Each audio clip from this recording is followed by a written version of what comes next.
Thank you, Chris. Today's presentation will be on a somewhat quieter topic than the topics we normally address. The topic today is meditation. Author Jon Kabat-Zinn wrote this about meditation. People think of meditation as some kind of special activity, but that's not exactly correct. Meditation is simplicity itself. As a joke, we sometimes say, don't just do something, sit there. But meditation is not just about sitting either. It's about stopping and being present. That is all. Today's speaker, John Cobb, is well known to many of you. He attended Harvard College and Columbia Law School. He practiced law in Boulder for 23 years. He is an expert on the subject of meditation. The title of John's talk today is Aging Body, Youthful Mind. John studied and practiced meditation. He has studied and practiced meditation for nearly 50 years. He's a past president, former trustee, and former adjunct professor at Naropa University. He's the former chair of the board of directors of Shambala International, a worldwide organization of meditation centers, online seminars, and retreats. John is the author of 2 books of poetry and is currently working on a book that he says he'll probably never finish, entitled Accidents on My Birth, Entries in a Diary I Never Kept. Please give a warm welcome to John Cobb.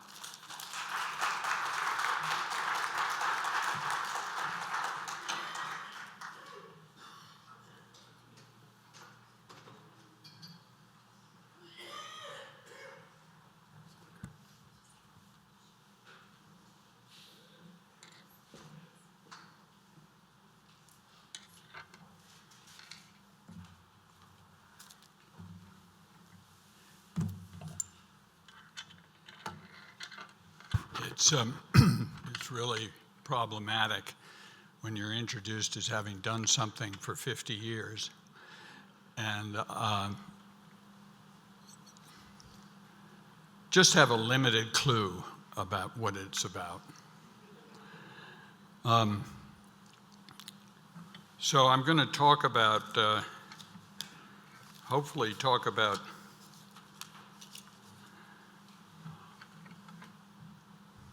what meditation is for a very brief period of time. I'm assuming that most of us are encountering the aging process, but I'm also assuming that a lot of us have never meditated, never considered meditating, but there are probably a few closet meditators in the room, or amateur meditators, which is what we all are.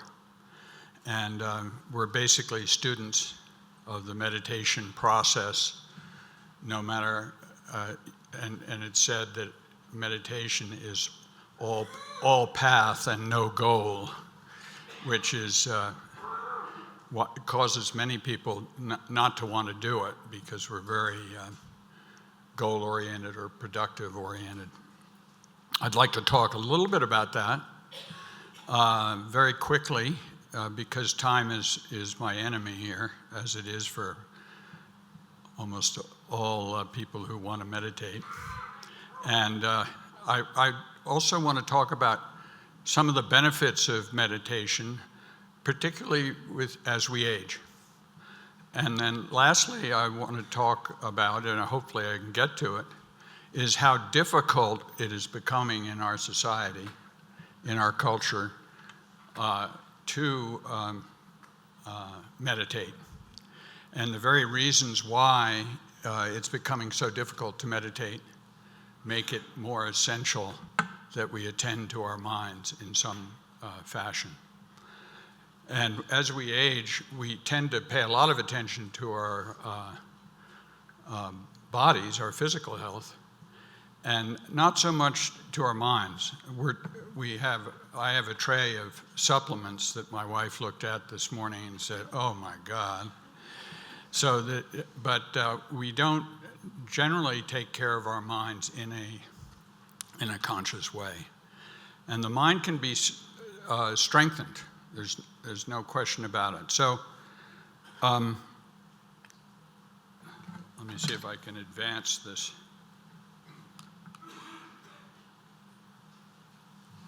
I'm also very thankful to do this talk. By the way, I'd like to introduce my wife, Bayard, my wife of, how long has it been?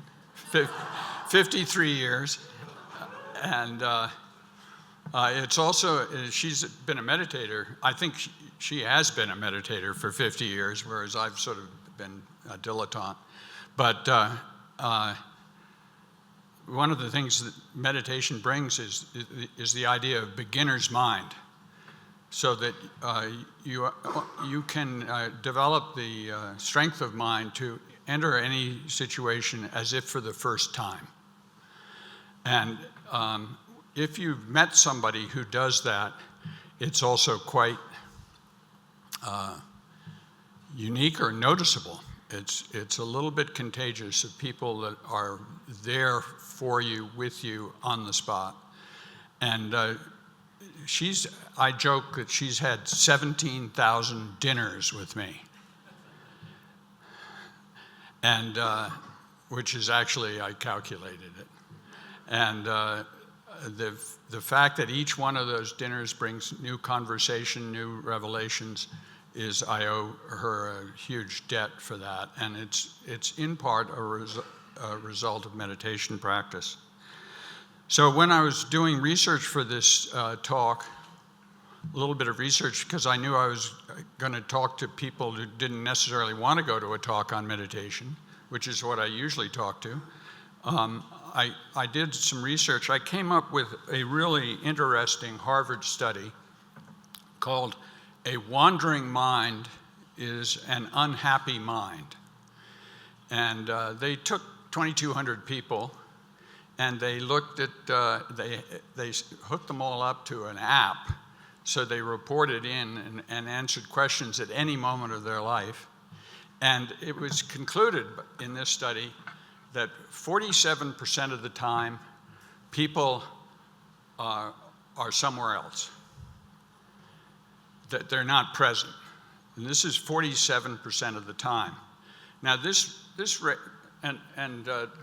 they had something like 80 million inputs to this, and I looked up the characters that wrote this report, being very concerned about fake news, and they have legitimate, extensive resumes. And this is 2010.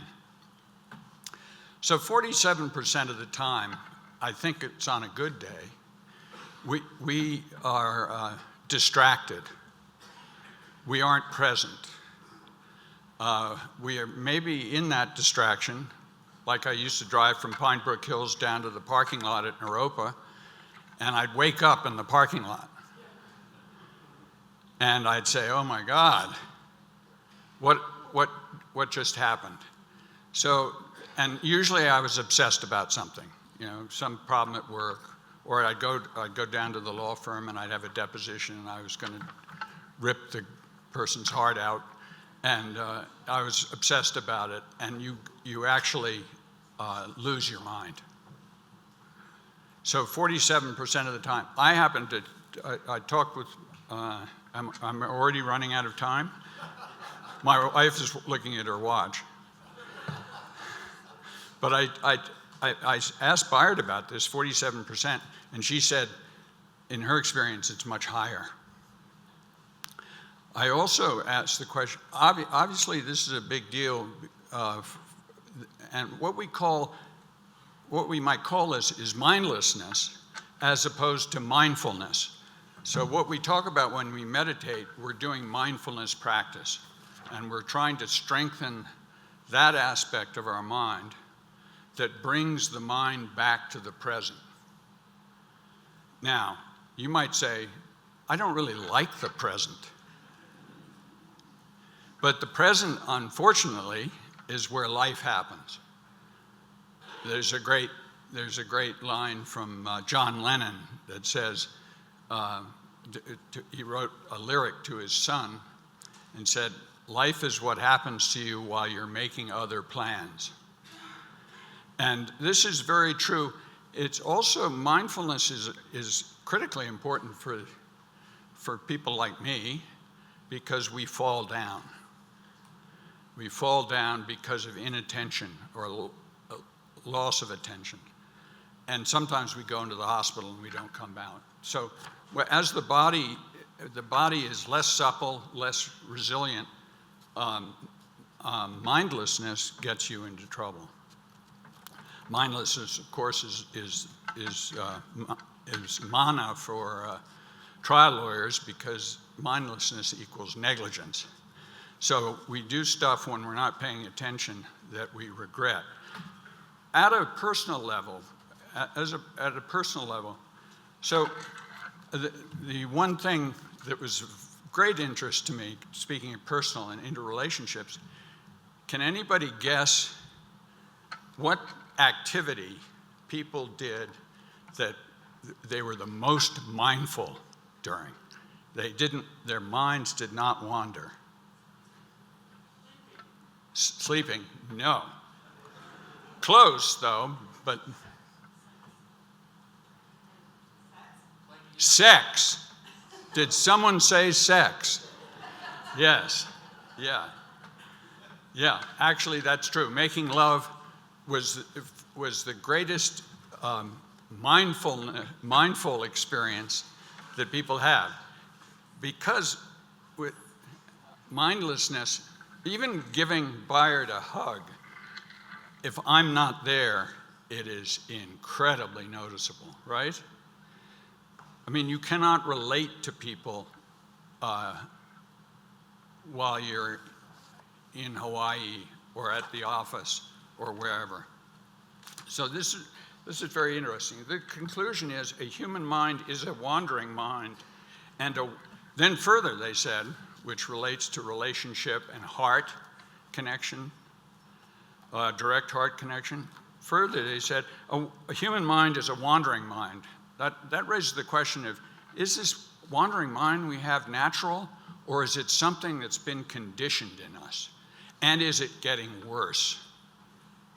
I was very interested if they did a study of this over time, like in the agricultural area, or even going back to hunter-gatherers, what was our percentage then? And what is our percentage for youth versus aged people? This was 30 to 88, this study, years old. So a human mind is a wandering mind, and a wandering mind is an unhappy mind, which was just bowled me over. Because the Buddhists have been saying this for 2,600 years, and no one's really been paying attention. But it's amazing that in the present, even if we're having a daydream about lying on a beach in Hawaii with a pina colada and your best friend, you're not satisfied there. The present moment is the most satisfying, the most happy state that we have. So why the 47%?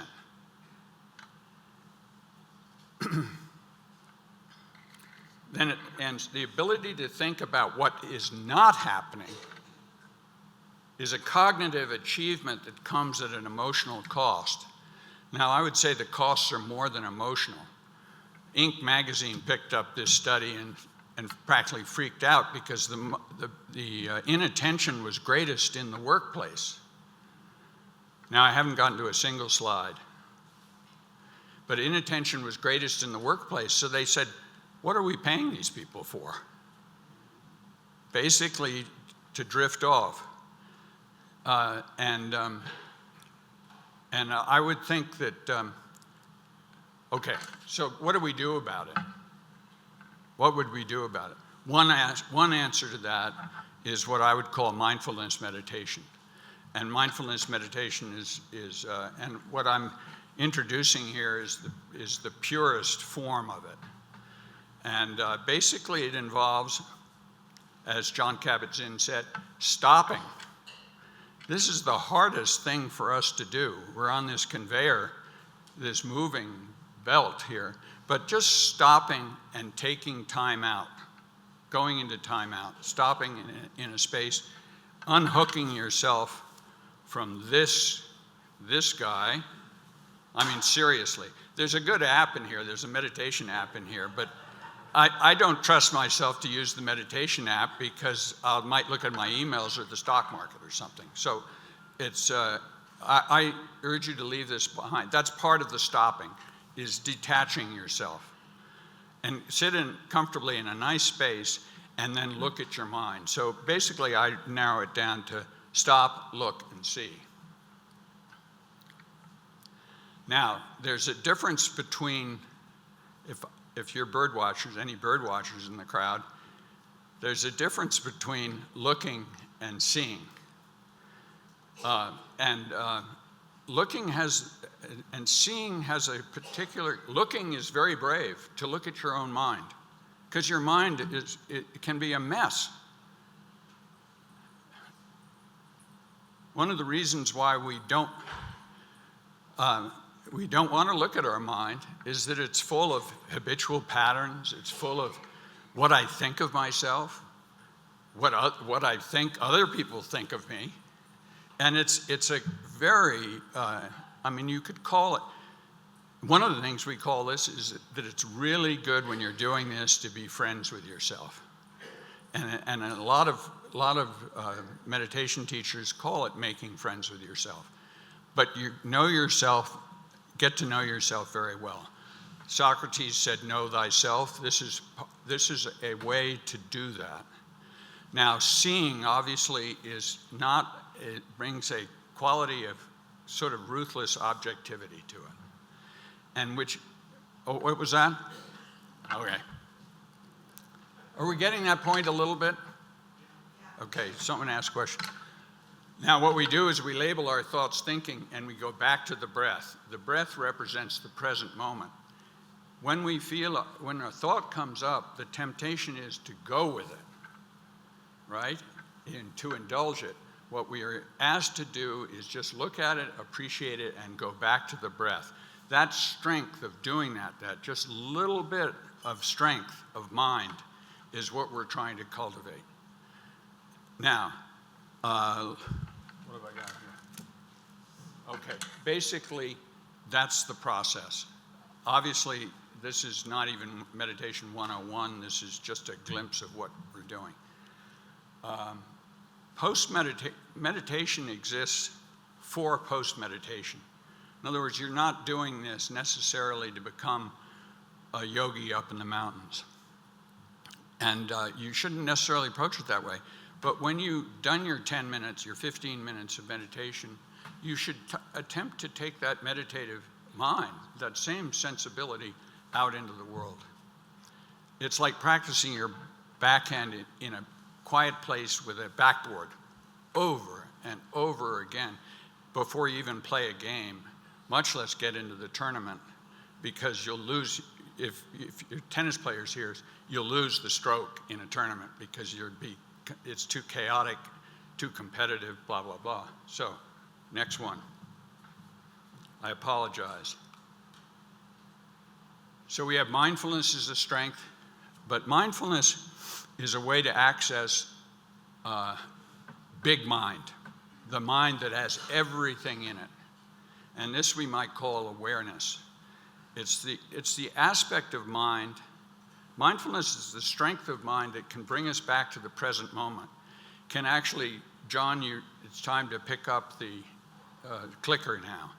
It actually activates mind-body connection, mind-body synchronization. Mindfulness is what Yogi Berra would say is, you can't hit and think at the same time. right? So think about that. You can't hit and think at the same time. So thinking takes you away. Thoughts, you may have a different allegiance to your thoughts after you've meditated, because thoughts actually carry you away. When you're thinking, you're not present. Now, thoughts are great. Thoughts are great. But just thoughts that actually seduce you or grab you out of the present moment are not very helpful in our lives. And when we're thinking, we're not present, basically. So awareness is what Einstein called, I've never discovered anything using my rational mind. Awareness, this big mind, is where things bubble up, they rise and fall, intuition, insight, everything happens in there. But the way that we can access that is through mindfulness. Awareness is also what wakes me up in the Naropa parking lot, right? So something comes through and you say, I've been out of it. And we need to strengthen that. We need to strengthen that if we dream, we wake up. So those are the two strengths of mind. Lastly, and maybe more to the point of aging, which I cannot read, is that we live in a sea of distractions. So mindfulness has become very difficult. And I have a legion of examples of that. Mindfulness is critical as your body, as your faculties diminish, your capacity for balance diminishes. Mindfulness is essential. And they say that being in the present moment is also healthier. There are a lot of studies that are healthier for one's body. If the mind isn't present, then it's not doing any good for the body. Equanimity in amid storms of loss. Obviously, aging, as I experience, is constant loss. It's loss of physical faculties, it's loss of your friends, it's loss of your mentors you had, and it's continual.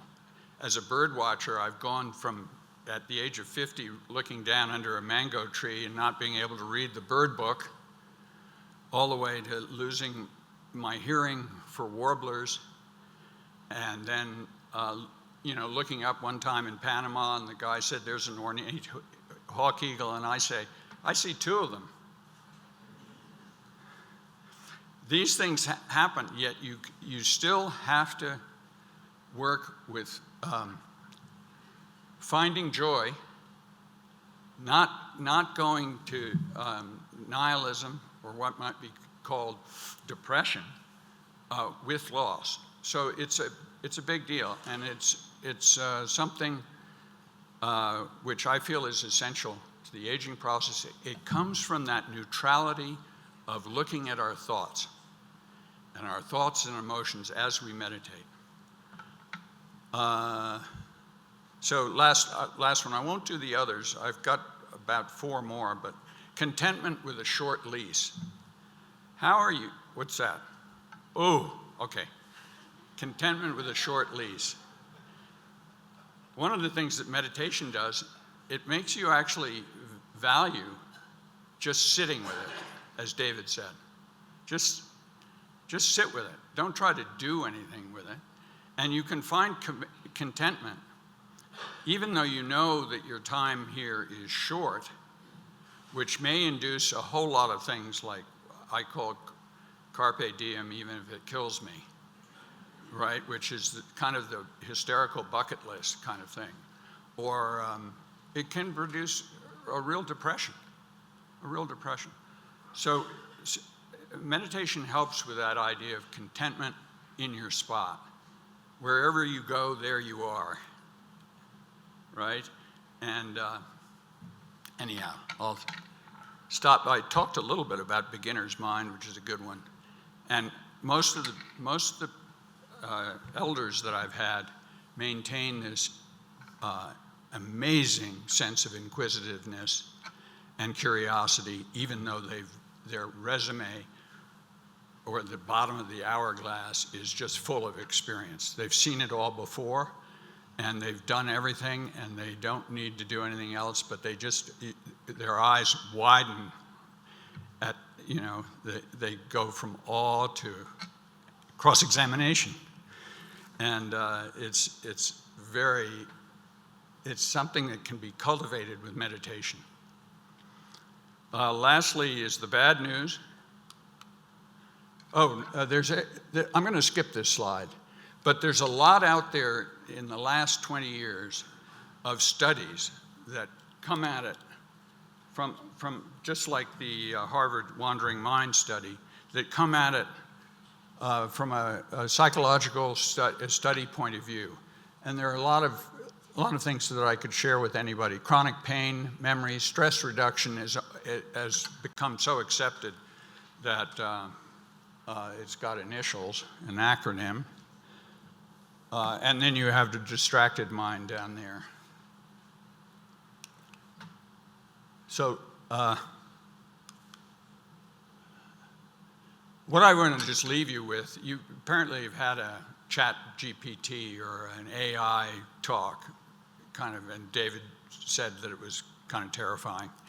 And, but I've put together some things. I've thought about this a lot, and it's not just a crisis for aging people, but it's a cultural crisis we're in this moment. And it involves a lot of things that we, how much time do I have? 2 minutes. Let's just talk about a crisis of attention, or maybe a crisis of inattention, because of the fact that we don't take any time out anymore. We don't take time. Time is very valuable.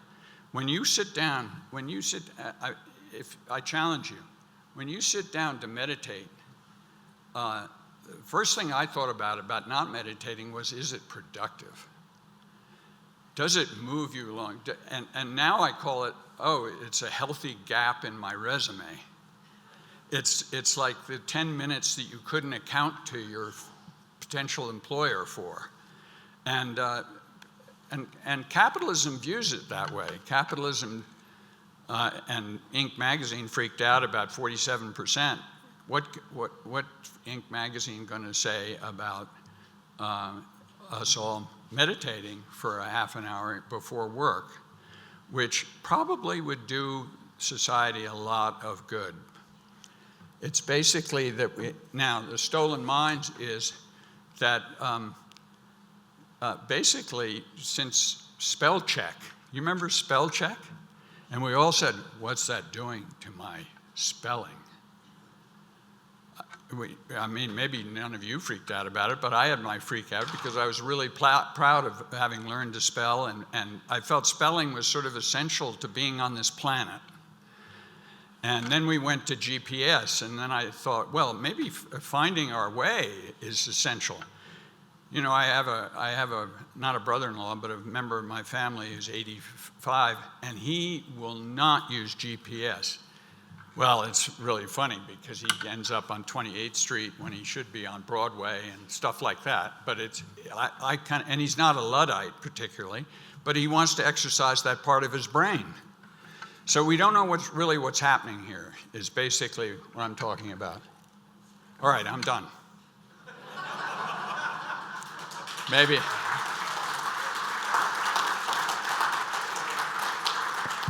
That was as unmeditative. Anyway, thank you. Thank you for listening.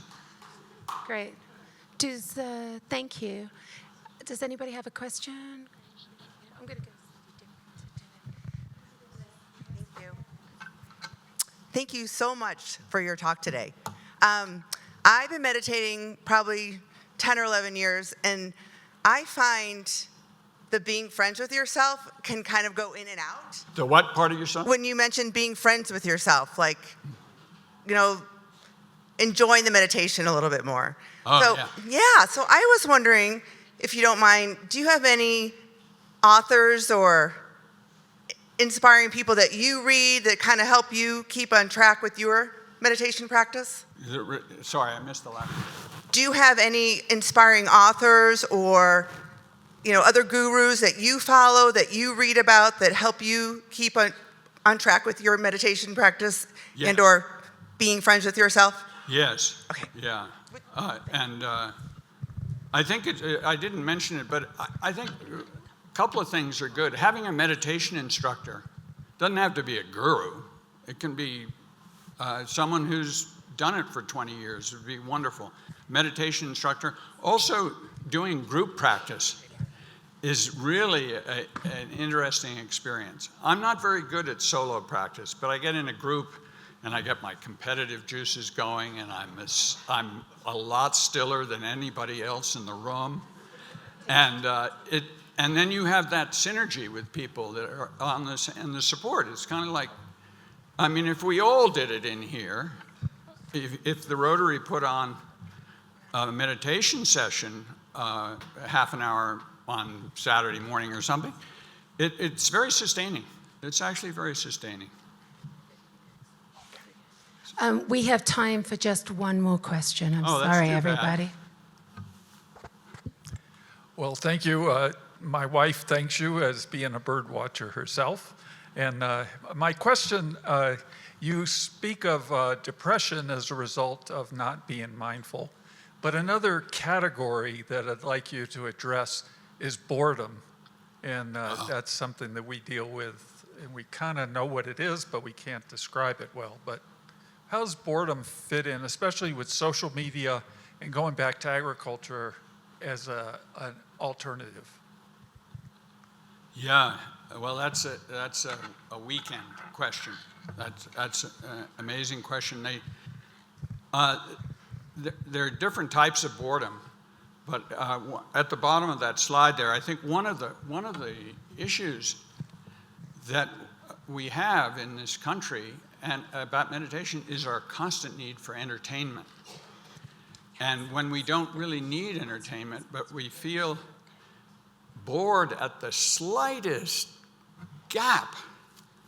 So it makes for a strange thing. And because of that boredom versus entertainment thing, we also feel we can't be alone. You can't, FOMO or whatever it was. What is it called now? Fear of missing out or whatever, has actually created this situation where we feel bored the second we're not entertained. And I can tell you that that's true at 80, as it is for my 22-year-old grandson. And this is a problem in this age, and it relates to. So what if you're bored? I spent the first 10 years of my life working with boredom. My family had a wonderful place, but it was away. There were no neighbors, nothing. My parents were older. My older sister had have nothing to do with me. It was all about boredom. And actually, I think it builds character.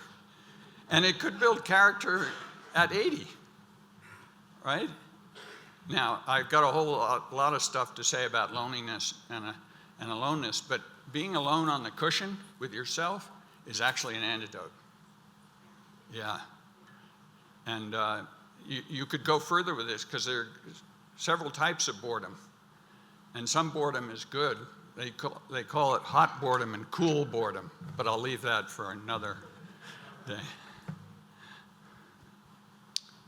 Thank you, John. Let's see if I can do this effortlessly. I don't know why they asked me to give the vote of thanks. I've been meditating for 38 years. I don't know whether they knew that, or maybe they just think I should meditate. But